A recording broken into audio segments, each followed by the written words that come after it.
اور وہ معروف نعت جسے قصیدہ بردہ کہتے ہیں، آپ کے ذوق کے لیے بات سنا دیتا ہوں۔ مضمون مکمل کر دیا میں نے، جتنی بات آج بتانا چاہتا تھا۔ یہ قصیدہ بردہ شریف جو لکھا امام شرف الدین بوصیری نے، امام شرف الدین بوصیری رحمۃ اللہ علیہ، ان کا مزار مصر میں اسکندریہ کے شہر میں ہے۔ دو ولیوں کے مزار آمنے سامنے ایک ہی جگہ پر ہیں، ایک ہی چوک میں۔ ایک چوک ہے، بڑا خوبصورت چوک ہے، تو اس چوک کے اس طرف حضرت شیخ ابو العباس المرسی کا مزار ہے۔ یہ امام ابو الحسن شاذلی کے خلیفہ اعظم ہیں، اور ادھر سامنے امام شرف الدین بوصیری کا مزار ہے۔ شیخ ابو العباس المرسی وہ بزرگ ہیں، مجھے دونوں مزارات کی حاضری اور زیر زمین تہ تک جا کے حاضری کا شرف نصیب ہوا، اندر جا کر۔ شیخ ابو العباس المرسی وہ بزرگ ہیں، فرماتے ہیں لو حجبت انی رسول اللہ صلی اللہ علیہ وآلہ وسلم طرفۃ عین ما عددت نفسی من زمرۃ المسلمین۔ فرماتے ہیں خدا کی قسم، اگر ایک لمحے کے لیے آقا کا چہرہ انور میری نگاہ سے اوجھل ہو جائے تو میں اس لمحے خود کو کافر سمجھتا ہوں۔ ہر وقت حضور کے دیدار کے عالم میں رہتے تھے، ہر وقت۔ شیخ ابو العباس مرسی، اور ادھر سامنے امام شرف الدین بوصیری کا مزار ہے۔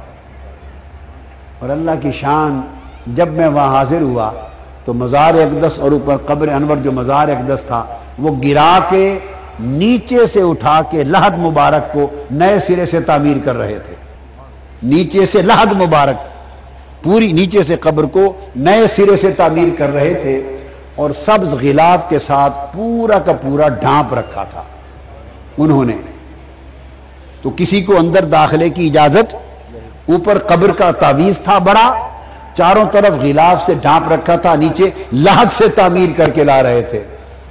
حاضری دی، سلام پڑھا۔ وہ جو مجاور تھے علماء، کچھ شیوخ، کچھ فقراء، اللہ جانے ان کے دل میں حضرت امام شرف الدین بوصیری نے کیا ڈالا، خدا جانے کیا ڈالا۔ ہم سلام پڑھ کے فاتحہ پڑھ کے واپس آنا چاہ رہے تھے، وہ آئے اور مجھے پکڑ کے انہوں نے غلاف اٹھایا اور اندر ڈال دیا اور کہا آپ اندر جا کے مل لائیں۔ تو پھر اندر زیارت کی۔ یہ امام شرف الدین بوصیری رحمۃ اللہ علیہ، انہیں فالج ہو گیا تھا، فالج ہو گیا تھا، اور 15 سال بستر پہ رہے۔ کتنے سال؟ چل پھر نہیں سکتے تھے، تو شہر گلی کوچہ بازار آنا جانا 15 سال سے بند تھا، نہ کسی کو ملے نہ کسی نے دیکھا۔ تو اس حال میں رات کو انہوں نے آقا علیہ السلام کی بارگاہ میں یہ قصیدہ لکھا، قصیدہ بردہ۔ بردہ کہتے ہیں چادر کو، یہ نام انہوں نے نہیں رکھا، ان کا نام کیا ہے؟ القصیدۃ المحمدیہ۔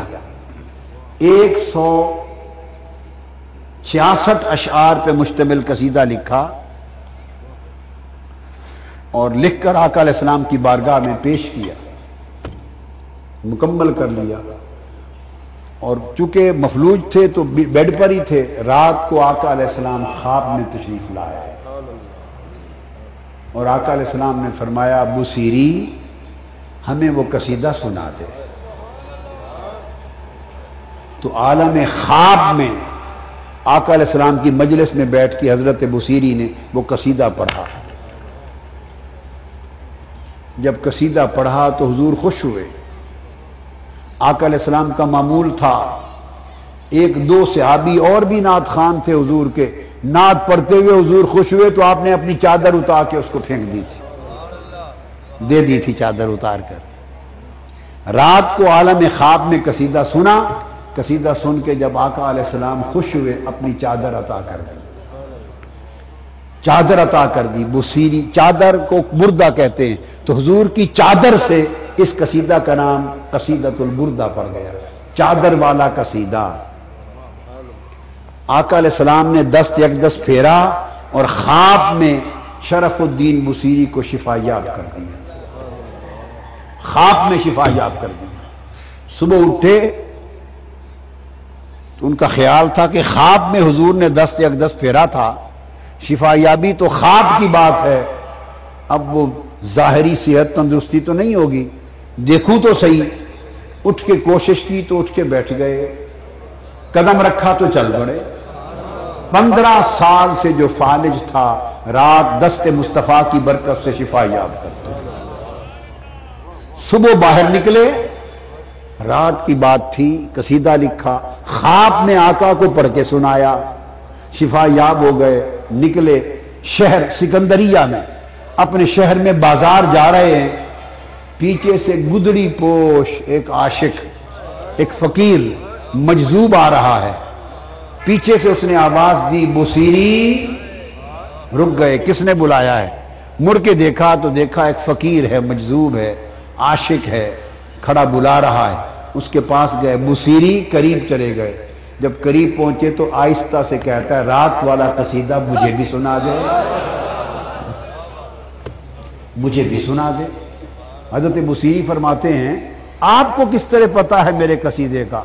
اس نے کہا، خدا کی قسم، جب رات کو حضور کو سنا رہا تھا اور آقا جھوم رہے تھے، دور کھڑا میں بھی قصیدہ سن رہا تھا۔ بس اس قصیدہ بردہ کی پھر دھوم مچ گئی، شہرت ہو گئی۔ بادشاہ وقت نے اس کے اوراق لے کے رکھ لیے، پھر جو بیمار ہوتا اس قصیدے کے اوراق اس کو سر پہ رکھ کے ملتا، شفا یاب ہو جاتا۔ تو آقا علیہ السلام کی نعت بشرطے کہ نسبت عشق میں فنا ہو کے لکھی ہو، اور حضور سے یہ نسبت ہو اور تعلق ہو، اور حضور کے میلاد کی خوشی، اور خوشی میں یہ نغمے اور ترانے گانا، اور اپنی زندگی میں عمل میں حضور کے عشق کو اتار لینا، اور حضور کی غلامی کو اپنی زندگی میں طاری کر لینا، یہی دنیا اور آخرت کی کامیابی ہے۔ نصیحت یہ ہے کہ یہ مہینہ ہے، اپنے آپ کو سنوار لیں، آقا علیہ السلام کے عشق میں فنا ہو جائیں، اور حضور علیہ السلام کی سنت اور سیرت طیبہ اور آپ کی تعلیم میں زندگی کو ڈھال لیں۔ کسی سے پیار ہوتا ہے تو بندہ اسی کے نقش قدم پہ چلنے کی کوشش کرتا ہے، اسی کی چال ڈھال کو اپنانے کی کوشش کرتا ہے۔ حضور سے عشق کرو اور حضور کی طرز زندگی کو اپنا بود و باش بنا لو۔ اگر آقا کے رنگ میں ڈھلے نہیں تو سمجھیں کہ محبت خام ہے، کچی ہے، جھوٹی ہے۔ تو من حضور کے عشق میں بھرا ہو اور تن حضور کی اطاعت میں ڈھلا ہو۔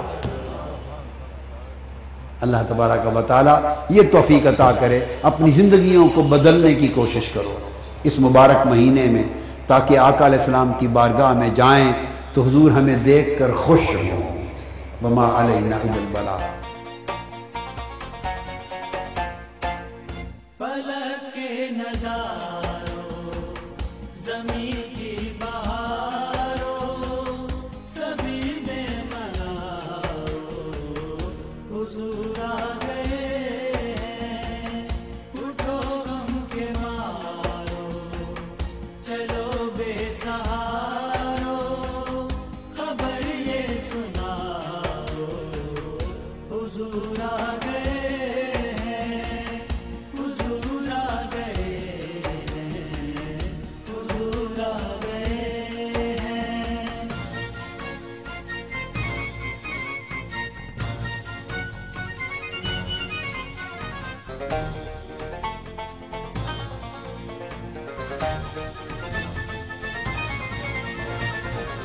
انوکھا